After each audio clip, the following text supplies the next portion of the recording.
I'm the pauper everyone loves to hate. People say I'm a real piece of work, opportunistic and a sycophant, all because I was the princess's lackey for 3 years in high school. I'd take notes, run errands, and buy her lunch, surviving entirely on the tips she gave me. I was a bigger bootlicker than any slobbering hound. After graduation, I quietly disappeared from her world. Years later, I started a new job, and who should be my boss but her, the boss lady of the company? I shamelessly asked if she needed a lackey. Instead, she undid 2 buttons on her blouse and leaned in close, saying, "I don't need a lackey, but how about you marry a rich beauty and reach the pinnacle of success?" My middle school exam scores were the 3rd highest in the entire city. After the results came out, prestigious schools like Crestwood and Academy High were clamoring to call me. But I chose New Haven High. New Haven wasn't known for its academics or its famous teachers, but it was incredibly wealthy. One of the most elite private schools in the city. So the headmaster of New Haven generously gave me a $10,000 scholarship and waived the $15,000 annual tuition. I gave all that money to my mom as repayment for the 14 years she'd raised me, and cut off contact with her for good. The day I reported to New Haven, I didn't have a penny to my name. During the first class meeting, the teacher said we needed to pay a $100 class fee. Many of my classmates pulled out their phones and transferred the money as if it were just pocket change, not something they needed to ask their parents for. I didn't even have a phone. And that wasn't even the most embarrassing part. The most embarrassing part was that everyone went to lunch, but I had to sit there, hungry, drawing pictures of food to console myself. As I was adding sesame seeds to the imaginary burger, Victoria, who was putting on makeup with a compact mirror, got a call. She impatiently answered, and I heard a voice from the speakerphone say, "Hello, your delivery is here. Please come to the school gate to pick it up." Victoria, with her makeup half finished, frowned. She casually said, "Oh, just take it, eat it, or throw it away, whatever." As soon as I heard that, my body reacted faster than my brain, and I jumped up so quickly that it startled Victoria, causing her to mess up her eyeliner. She stared at me with her mouth slightly open. My eyes were fixed on her, my desire for food practically tangible. I said, "I'll go get it for you." Victoria raised an eyebrow and asked, "Do you have a crush on me?" I shook my head and replied with sincere honesty, "Throwing it away is a waste. How about you share half of it with me? Or give me $10 for the errand?" 20 minutes later, Victoria stared at me, a mixture of speechlessness and disgust, as I wolfed down half of her eel rice bowl. She said, "You were really hungry." I nodded like a pecking chicken, and then looked at the other half in her container, swallowing my saliva. I said, "Well, that eel rice gets fishy when it's cold, right?" Her gaze turned to disgust, and with one finger she pushed the container toward me. "Here, take it." I don't share food with anyone, and she was quite clearly eating off the lid, not out of the bowl with me. But from that day on, I discovered that Victoria, this princess, was much easier to talk to than I thought. When the teacher asked us to take notes, she threw her pen down and glanced at me sideways. I immediately understood and grabbed her notebook, holding up 10 fingers. She looked at me with distaste, throwing me a $100 bill. I held the pink paper money, almost crying with emotion. After class, she wrinkled her brow at the love letters on her desk. I immediately took them and said, "I'll go return them." When she wanted to buy snacks for her friends, I said, "I'll run the errand." When she didn't want to go to the cafeteria, I said, "I'll get food for you." Victoria was generous. Although she kept teasing me about not having a phone, she would still give me $100 bill after another. In just a week of school, I had gone from being a penniless pauper to having 4 digits in my pocket. I began to like Victoria more and more, treating her like she was some kind of queen. When the bell rang, she stood up, and I immediately jumped to my feet. I yelled, "I'll do it! I'll do it!" Victoria's face turned red, and she bit her lip, saying, "I'm going to the bathroom. What are you going to do?" "Oh, that's right, I couldn't do that." I sat down somewhat disappointed. Then Victoria asked, "Sincere, just how poor are you?" I sighed and seriously replied, "Someone like you who has never been without money and your whole family wouldn't understand." A month into school, during the first holiday, I found a part-time job handing out flyers. I wore a mascot costume and stood on the street. Nobody knew I was underage. I yelled, "Check out the new swimming pool." Sincere? It was Victoria and her friends. I struggled to remove the mascot head and, with a wide smile, eyed the bags they were carrying. I asked, "Are you going shopping? Do you need anyone to carry your bags?" Victoria's friends all laughed as they looked at her. Victoria pursed her lips and replied with a complex expression, "No thank you. The driver will be here to pick us up soon." "Okay," I nodded, feeling a bit disappointed that I wouldn't be able to make any money from the rich beauty today. Then my eyes caught the flyer in my hand and I had an idea. I asked, "Do you want to go swimming? It's good for your health and to exercise. The most important thing is, if you sign up, I'll get a commission." "Commission? It's a win-win, baby." I shoved a flyer into her hand. Victoria glanced at it, a slight twitch at the corner of her lips. "When are you going to finish handing these out?" she asked. "Do they feed you guys? If not, you can always come to me." I shook my head. "No thanks, I need to finish handing them out before I can leave."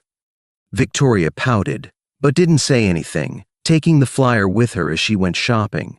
I never expected Victoria to actually sign up. When I got the $500 bonus, I could hardly contain my glee. At 10 o'clock that evening, I was heading to the swimming pool to clean, bucket in hand, when I saw a graceful figure churning in the water. The pool water rippled gently, and the figure looked like a lithe mermaid, gliding effortlessly through the water. I stood by the pool, waiting for her to swim to the edge. She pushed herself out of the water with a splash, tossing her head back, water droplets clinging to her exquisite features. Her skin glowed, as pale and translucent as if bathed in moonlight, and her water-laden eyelashes fluttered.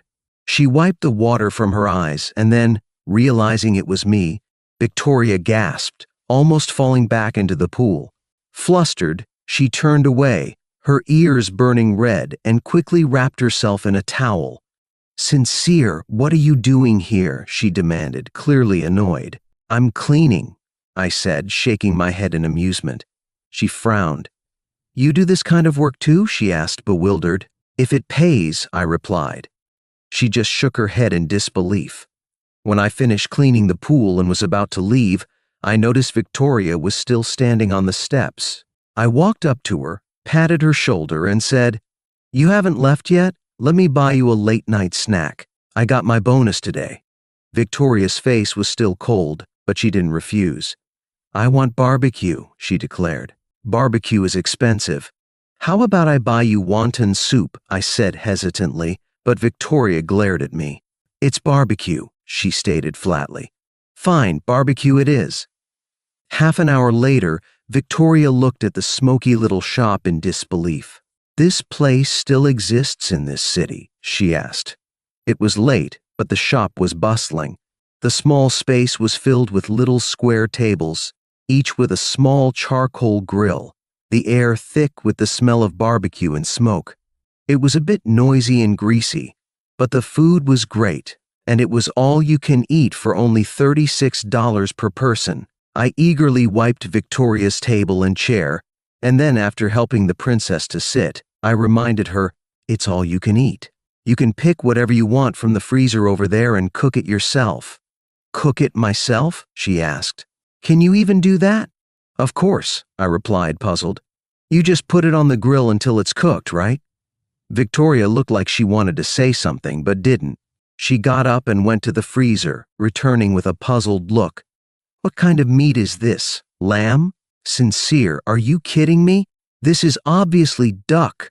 I quickly covered her mouth. "Don't say that out loud. It's an industry secret." Victoria rolled her eyes, but ended up picking a few veggies and some chicken. Of course, I was the one responsible for grilling the food, adding a bit of every seasoning available, aiming for complex flavors. Victoria took a bite, then promptly spat it out. "Sincere, What is this? Is this supposed to be meat? This is just a brick. Do you even know how to grill? It's just a little overcooked, but it's still edible, I said placatingly. Don't waste it. You'll have to pay for the rest. Seeing me load another pile of food onto the grill, Victoria grabbed the tongs. I'll do it, she said, her expression one of utter disgust. 2 minutes later, I eyed the chicken she was holding. Are you sure it's cooked? I asked, my brow furrowed. Victoria snorted at me. Look at your ignorance. This is how you eat it, tender and juicy. She took a bite and chewed for a moment, her expression becoming unreadable. I offered her a tissue. If you can't eat it, just spit it out, use the paper to wrap it, no one will notice, I said. She swallowed the mouthful, then insisted, I would never do anything like that. Okay, I'm impressed, but I'm still a bit worried about my sponsor here, I said. This isn't some fancy steakhouse, maybe let me grill it for you. Victoria rolled her eyes but kept it concise. Stop talking and eat your food. A lady's word is law. I didn't argue, thinking that rich kids were probably just used to the original taste of the food. But I was wrong.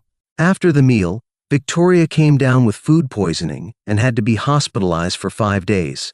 She made me stay with her, forcing me to quit my pool cleaning job, costing me $400.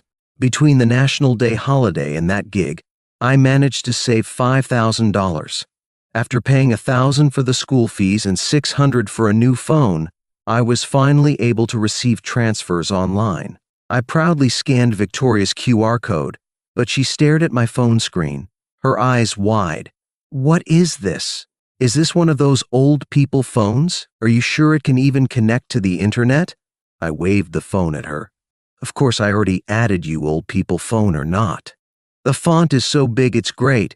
My teachers won't have to worry about me getting nearsighted anymore, Tiffany quipped after holding back for so long. That's just fantastic, but if you have so much money, why don't you buy yourself some new clothes? And a backpack? You carry that tattered bag every day, and you're by far the most impoverished-looking person in the whole school. I have 2 sets of clothes. One is my school uniform, and the other was given to me by my neighbor before the semester started. I just switch between the two and don't see the need for anything new. And I don't have a backpack. I just carry my books to class or stick them in a bag. I shook my head. I don't have enough money. Maybe later. This money is far from enough. I can't just waste it. Victoria snorted, tapped a few times on her phone, and before long I received a transfer of $1,000. I immediately turned into a lackey, rushing to her side with a fawning smile. Boss lady, what are your orders? Taking notes or getting you lunch? She rolled her eyes. Go buy clothes and a backpack. I shook my head, stating righteously, no, I have to save this money. She dismissed me, saying, You're such a miser. I didn't care. Looking at the balance on my phone, I spent the entire class smiling. Over the winter break, I applied to stay on campus. On the first day of break, as I was heading out to look for a part-time job, I received a call from Victoria asking me to meet her. I followed the address she had given me, taking the bus and then the subway. And after an hour and a half of commuting, I finally arrived at the Villa District. Victoria took me to her Aunt Diana's house to tutor her first-grade cousin. I thought to myself, so this is how rich people raise their kids, starting them young from the first grade. Luckily, it was a first-grade curriculum, simple phonics and math. I was quite capable of tutoring her. After a trial session, it seemed her cousin liked me a lot, and Diana even cut me some fruit, some of which I had never seen before. I landed this tutoring job where I would teach for 2 hours a day at $300 per hour. I would only teach her cousin for 20 days because they were going overseas for the new year. Before they left, I overheard them talking about some travel winter camp thing. When I left her aunt's house, I asked Victoria, Are you going overseas for the new year? She nodded. I'll be going abroad to study later. Mom signed me up for a winter study abroad program. I replied subconsciously, That's great. I'd like to study abroad too, given the chance. Victoria stopped and said, one word at a time, Then let's go together. I laughed. Boss lady, the study abroad I'm talking about is going to South Korea, Japan, or Thailand, not your UK, US, New Zealand, or Australia. She asked, South Korea and Japan, you prefer staying in Asia? I started thinking seriously about it. Or maybe India? Would Africa be cheaper? She rolled her eyes, looking at me in disgust. Are you planning to sell yourself? I didn't answer that question. It was precisely because I was worried about getting sold that I wanted to run away. The further, the better. On New Year's Day, I was selling cotton candy at the pedestrian street square. The machine rental cost me $100 a day, and I bought some sugar and sticks, which didn't cost much, but the business was booming. I was trying to create a flower-shaped cotton candy for a little miss when Victoria called. What are you doing? Victoria asked. It's so noisy over there. I was just about to answer when the little Miss's parent interrupted impatiently. Can you even make it? It's the new year and you're wasting our time. Never mind. The little miss burst into tears. I hastily stuffed the unfinished cotton candy into her hands. Don't cry, don't cry. This one is free. You can mold a flower yourself. The little Miss's mom said with disdain, Honey, it's all sticky and gross. Throw it away. Watching them walk away, I picked up my phone, excitedly saying to Victoria, What were you saying? I'm selling stuff outside. It's a bit crowded. Victoria sounded somewhat unhappy. Why aren't you taking a break on New Year? She asked. It's precisely because it's the new year that I can't take a break. There are so many people on the pedestrian street, I'm making a lot of money. When you come back, I'll treat you to a meal. Victoria said nothing and hung up. I didn't expect her to return so quickly. The next day, after I finished setting up my stall, I saw Victoria downstairs in my dorm, and I was shocked. Why are you back so soon? I asked. Victoria didn't say anything, but glanced at my chapped hands, then gave me a pair of gloves. I opened them, a little surprised, and saw that they were knitted in a crooked and clumsy manner with an orange ball-like pattern. I was about to say something sarcastic when I saw Victoria's flushed face. I quickly praised, Thank you, this big orange is warm-looking, I'll wear them all the time. But I didn't get you a New Year's gift. How about I treat you to a meal? 30 minutes later, following the address Victoria gave me, we arrived at an upscale restaurant downtown. I pulled her back at the entrance, determined not to go in.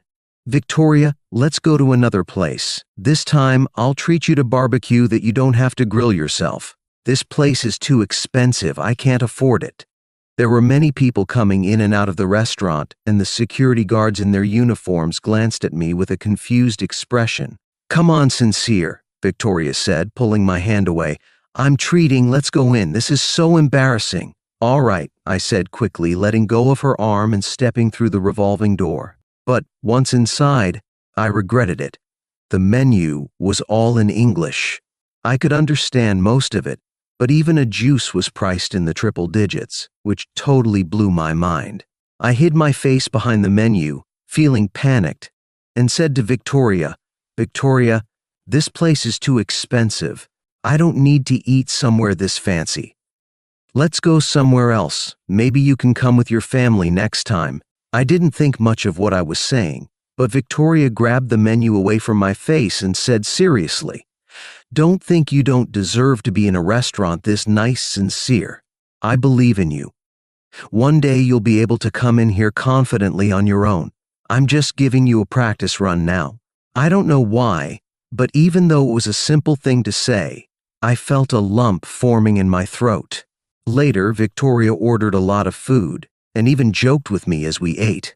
She said, Actually, scallops and snails taste pretty similar.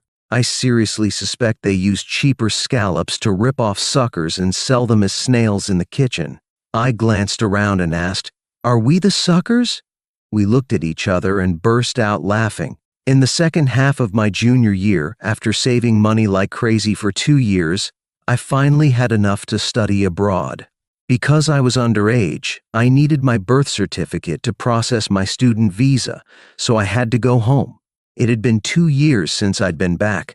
As I stood in front of the old dilapidated door, old memories flooded back like a tide. I took several deep breaths and opened the door, also taking a step back, ready to run if things went bad. Luckily, that man wasn't home. I crept to the bedroom door. My mother was lying in bed, and when she saw me, she just barely opened her eyes, saying sarcastically, "Oh, look who it is. The young master graces us with his presence in our poor excuse for a home." I couldn't be bothered arguing, so I just said, "I need the birth certificate to apply for my student visa. Can you give it to me?" She sat up abruptly and asked, "Study abroad?" My mother was indeed beautiful. Even though she was in her 30s, she still had a magnetic charm, and her thin clothing barely hid the curves of her figure. "Sincere," she said. "You've got some nerve now. You have money to study abroad, but you can't be bothered to take care of your mother." I didn't reply, and began searching through the drawers for the birth certificate. When I reached the closet, she suddenly grabbed a glass from the bedside table and threw it at me. I didn't have time to dodge, and the bottom of the glass hit my forehead hard, making me see stars. I could feel warm liquid trickling down. My mother pointed at me, her eyes wide with hatred. She yelled, "Sincere, you pathetic worm. You think you can be successful? Dream on." My eyes scanned the room and I saw her phone on the pillow. The screen was on, displaying the WeChat page. A cold feeling washed over me. "You told him?" I asked. Before she could answer, I heard the front door being kicked open, and the sound sent shivers down my spine. He saw me and walked over, smiling wickedly. He grabbed the back of my neck and said, "You little punk, you came back on your own. Now you're never leaving." A wave of fear washed over me.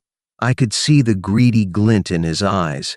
I gritted my teeth and tried to fight back, but it was no use. I tried to negotiate. I said, "I already gave you the money. You said you would let me go." He laughed. "That 10 grand is long gone. Besides, you've been a burden for so many years. 10 grand isn't nearly enough. Your mother's getting old, can't make much money. If we sell you to a mine in the mountains, we can make a little money." His repulsive smile enraged me, and I managed to punch him in the face. He winced in pain and let me go. I leaned against the closet, glaring at him. The entire time my mother just stood there watching coldly. I grit my teeth and asked, "How much more money do you want? I can give it to you when I start earning." He replied, "How long do I have to wait? I should have broken your legs when you were young and made you beg for money." Before he could finish speaking, I pulled out the fruit knife I had hidden in my pocket and lunged at his chest. But in the next second, he kicked me to the floor. I was no match for him. I decided to take a different approach. I held the knife to my neck, my hands trembling violently with fear. I yelled, "I'm warning you. If you come any closer, I'll kill myself. If I die here, both of you will get in trouble." My mother yelled, "Sincere, are you crazy? You bastard, if you want to die, don't drag me into it." Finally, my mother reacted, screaming at me. I could barely feel the pain from my forehead wound anymore. The warm liquid seemed to have solidified. Some of it had run into my eye, blurring my vision, but I didn't dare close my eyes. I stared at them, step by step backing toward the door, facing the man with a hideous look on his face until I was out. I finally breathed a sigh of relief when I got home. I turned and ran, not stopping for a second. I didn't slow down until I reached a crowded street. My heart was pounding, like it was trying to jump out of my chest. There was a metallic taste in my mouth, and the cut on my forehead started to throb again. I glanced at myself in the glass door of a shop. The cut wasn't too bad, just bleeding a lot. I bought a pack of wipes and carefully cleaned it up. By the time I was done, it was getting dark. For some reason, I suddenly had a strong urge to see Victoria. When she saw me, she froze, and then her expression turned strange. Her voice was even softer than usual when she asked, "What happened, Sincere?" I tugged at the corners of my mouth, forcing a smile that probably looked more like a grimace. "Nothing," I said, "just bumped into something while walking." She nodded and didn't say anything else. Then she quietly suggested, "Why don't you come to my place?" I was stunned. My rational thoughts started to return, and I waved my hands frantically. No, that's okay. I just wanted to invite you for some barbecue. If you don't want to, I can head back to school." Suddenly, she clapped her hands, and a couple of bodyguards ushered me into a car. We drove to the Victoria's mansion, which was in an even more luxurious neighborhood than her Aunt Diana's place. A woman in an apron opened the door. I quickly greeted her, and she just smiled at me. "Victoria brought a friend home. Come on in, her mother is watching TV." I took off my shoes and hesitantly stepped inside. Their living room was huge, with gold decorations everywhere. It was so dazzling I could barely keep my eyes open. Some people were just born with a silver spoon in their mouth. I couldn't help but think of my mom's face and the venomous words she had spat at me. "You're nothing but scum." Victoria's mother, Rose, was very kind. She warmly greeted me and offered me fruit. While I was sitting there, I noticed that their fancy TV allowed them to choose programs instead of having to watch commercials. "Victoria mentioned you," Rose said. "I heard you're the top student in the school. That's impressive. Please take care of our Victoria." Her voice was pleasant. I waved my hands, a bit awkward, and said, No, it's me who is bothering her." She replied, "Nonsense. Friends are supposed to help each other. You'll be staying the night, and I'll have one of the maids prepare a guest room for you." I couldn't refuse her, so I ended up spending the night. The guest room was bigger than the living room in my old place, and it had its own bathroom. The comforter smelled amazing, was light as air and yet so warm. That night, for the first time, I slept so soundly in a completely unfamiliar place. The next day, Victoria and I went back to school together. She asked, "How's your application going? Are you really not thinking about going to England?" I shook my head and smiled at her. "I'm not going abroad." She frowned and was silent for a long while before speaking slowly. "Why not?" I answered cheerfully. "No reason. I'm doing so well in school, I suddenly want to take the Gaokao and go to a local university." She nodded and said, "Okay." That was all she said that day, just okay. But after that, Victoria started studying like crazy. She hadn't really paid attention to subjects other than English and math, but throughout our senior year, she worked hard to catch up. 3 years of high school passed quickly, and soon we were facing the Gaokao. The school provided buses to the exam sites. Our homeroom teacher even booked a room in a hotel near my testing location so that I could have meals and rest conveniently. Thanks to the teacher's help, I was also able to stay in the school dorm for 2 months after the Gaokao. After the exams, I felt confident about my scores and decided to relax and attend the graduation dinner. A lot of classmates were chatting about Victoria's estimated scores, saying she would probably get into a second-tier university.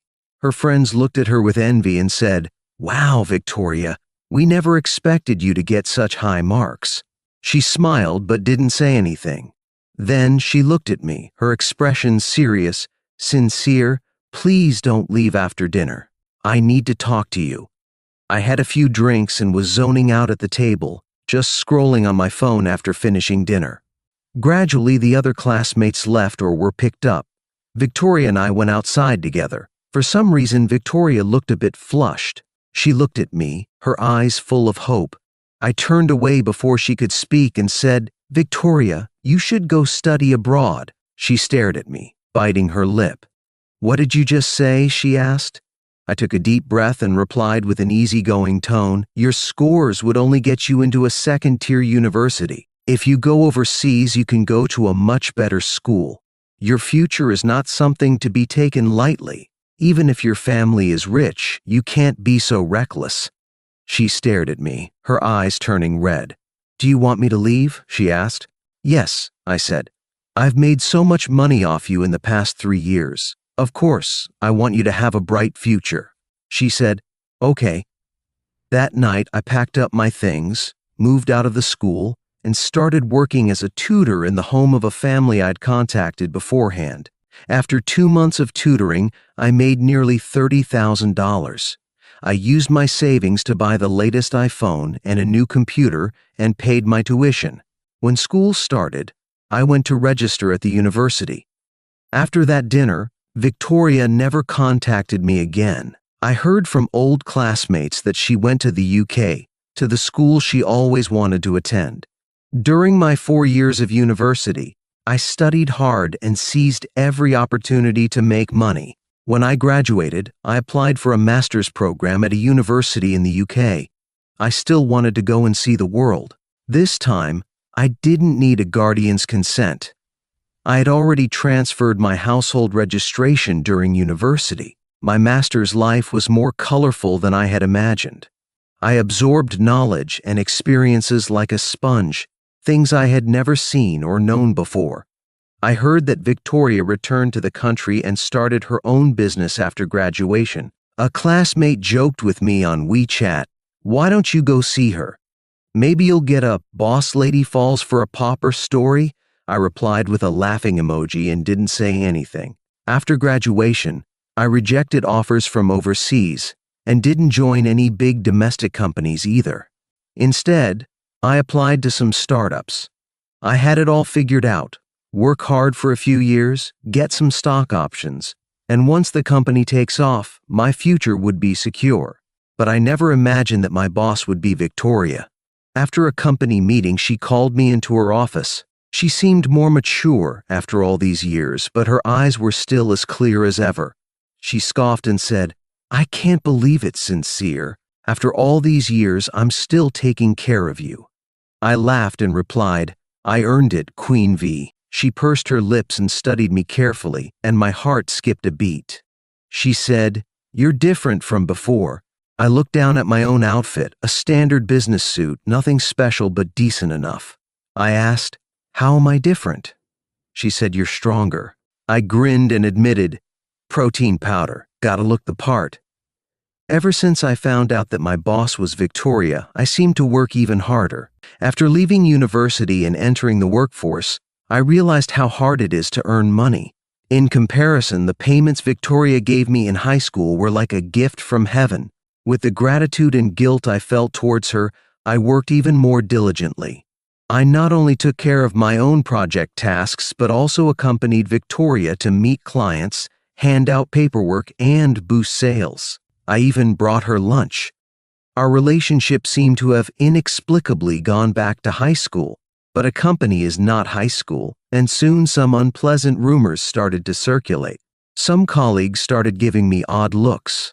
I knew they were saying I was a frog trying to eat swan meat, but I didn't care. What did they know?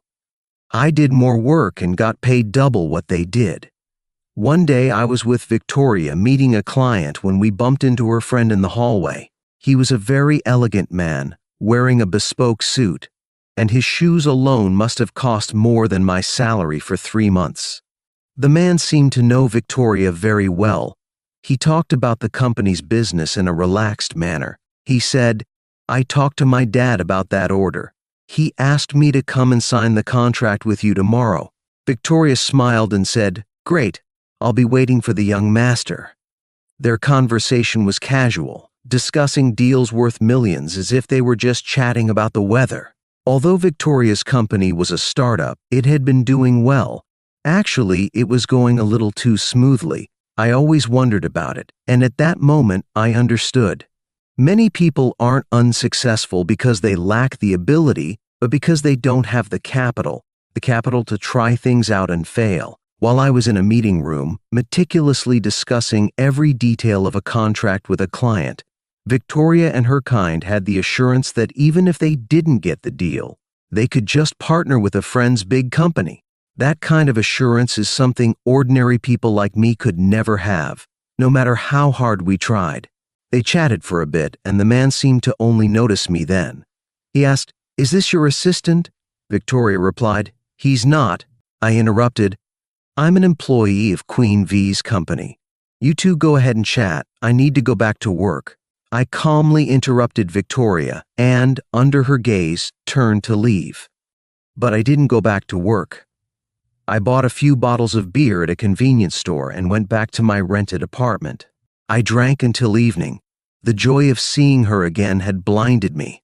It was only now that I had to face the reality of the gap between us.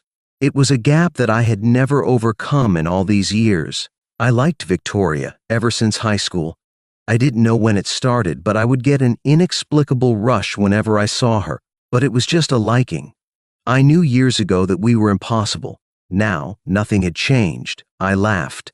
It would be better to just treat her as my boss, work, earn money, and live a mundane but free life like everyone else. Wouldn't that be great? After that day, I was more respectful towards Victoria than before. I treated her strictly adhering to her role as the boss. Victoria would never step out of line or say anything inappropriate. One day, she asked me to join her for lunch, but I politely declined. "No thank you," I said. "I'll just eat in the employee cafeteria." Victoria looked up at me, her brow furrowed. "Are you sincere?" she asked. I maintained my fake smile and replied, "No, I'm fine. I won't let it interfere with my work. Would you like me to order lunch for you?" She suddenly became angry and with a huff told me to get lost. "All right," I said, and promptly made my exit. There was a new intern in the company, a little miss from another project group, Tiffany, who had confessed her feelings for me. She was a sweet girl, quiet and composed. She didn't seem to care about the rumors circulating the company, bringing me homemade breakfasts every day and joining me for lunch. However, a few times when Tiffany and I were walking together, I'd catch Victoria staring at us from afar. She became increasingly dissatisfied with me. She hired a new assistant, delegated some of my tasks to them, and even cut my salary. Then, one day in the company stairwell, Tiffany started talking nonsense. "I've heard all the rumors about you and Queen V," she said. "I don't care about what's going on between you two. Men will be men. I know you're after my youth and beauty. Just give me your paychecks and transfer money to me regularly. As long as I get enough money, you don't even need to come home. Asking any questions would make me seem too ignorant. Let's just play our own games, okay?" "Stop," I interrupted, my head pounding. "Tiffany," I said, speechless. "This isn't going to work. Let's just be colleagues from now on." After Tiffany stormed off, looking at me with disdain, I was still trying to process what had just happened. Maybe I was too busy and had worked my eyes into the ground. Victoria, like a ghost, suddenly appeared behind me. "You're really into this kind of trash?" she said in a low voice. I was speechless. I rubbed my temples and instinctively replied, "Can't I have bad taste? Is it any of your business?" In my confused state, I hadn't even realized my slip in professionalism. But Victoria didn't get angry. Instead, she burst into laughter. She nodded and said, "You're right, your taste is terrible." As she spoke, she moved closer until she was right in front of me. She looked up and said, "With such a beautiful woman standing in front of you, you choose to go after a little fairy? Why don't you consider marrying the boss lady?" The weekend I accompanied Victoria to her aunt's daughter's graduation party, the same girl I tutored in high school. Her aunt, seeing me there, was surprised but recognized me. She smiled and said, "Thank you for your dedicated tutoring. It's what got her into Princeton." I thought, rich people always know what to say. Her daughter's acceptance into Princeton probably had nothing to do with the phonics and addition problems I taught her back in elementary school. But having worked in the business world for so many years, I smiled and said, "Thank you for your care those days. $300 per hour was a good rate back then, and you always gave me fruit plates." Her aunt paused and said, "300? No, it was $100 an hour. You tutored for 20 days, that's 4,000. I transferred it to Victoria. There can't be any mistake." Speaking of Victoria, she sighed. "I knew that girl had feelings for you. She just came back from the UK. She insisted on coming back after that phone call and didn't even go to winter camp." After the graduation party, Victoria and I sat in the car. I asked her about the tutoring fee. She explained, "You were so poor back then. You always looked at me like a frog staring at a swan. I didn't want you to starve. I figured that way you'd get your fair share." I laughed, thinking how oddly fitting her description was. A big benefactor truly was like a swan. At that time, I was desperate to escape my family. The only way was to make more money. The driver parked the car on the side of the road, and Victoria stared at me. What about my question? She asked. The suggestion I gave you that day. You haven't given me an answer yet. I took a deep breath, looked at her and laughed. I want to go home first, I said. She nodded. I'll go with you. I need to meet your parents. I was speechless. I showed a troubled expression. My family situation. She interrupted, I know. To my surprise, Victoria cut me off and said, Your parents are in Newbridge prison. 5 years ago, your father was in debt because of his gambling habit. They threatened him at your home, so I reported it to the police.